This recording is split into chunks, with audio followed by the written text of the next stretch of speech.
Hello everyone, welcome to Urbanscape, Bangalore. And in today's episode, we will look at some important winter care tips for your indoor and outdoor plants. And this all comes in the backdrop of the all pervasive climate change that the world is experiencing. So, winter itself is very subjective depending on the place you come from.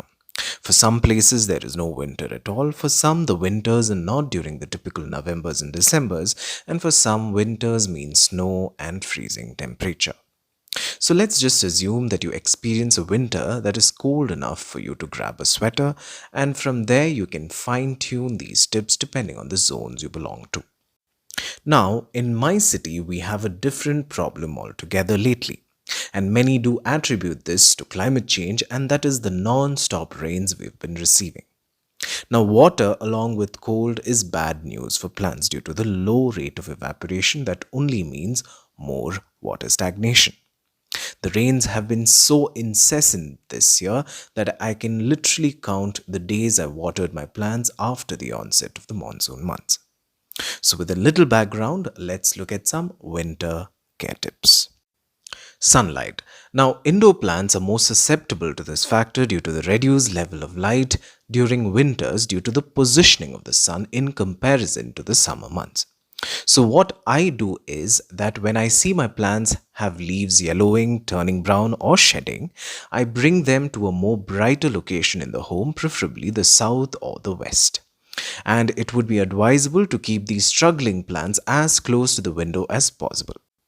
Avoid sheer curtains and let the plants bask in the little warmth that they receive from the hiding sun. Outdoor plants can also be shifted if you feel they are not getting enough sunlight. Make sure the shifting happens gradually and not suddenly, thereby shocking the plant.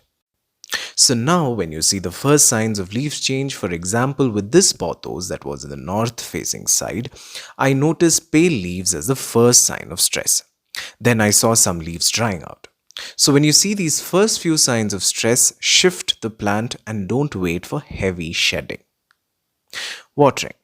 Now this is another important factor that we must all keep in mind during winters. Strictly water the plants when the soil is bone dry. This is true for both indoor and outdoor plants. With winters, you all know that the rate of evaporation reduces and the water tends to remain in the soil more often than it would during the summer months. So, not watering your plants for more than a week may not kill your plants compared to watering them every day during winter.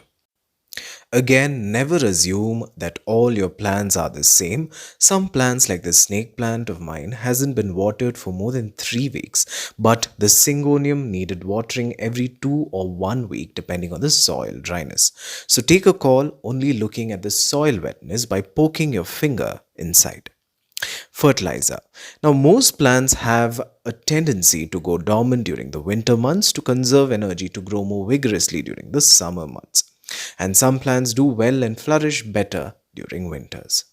But I would still not advise you to fertilize plants that fall under both these spectrums.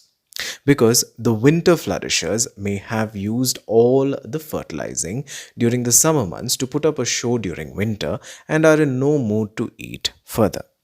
Whereas the winter dormant plants have had enough and are in hibernation mode and does not want to be fed because the plant has to expend energy to consume the feed. So as a ballpark, start your fertilizing routine only once the weather outside gets warmer. Pruning. Now, winter dormant plants can be pruned to help it conserve more energy. So, if you see the leaves have dried out and are withering, help the plant by trimming away such plant parts so that the plant concentrates all its energy inside the root system, rhizomes, tuber system, etc., depending on the type of plant.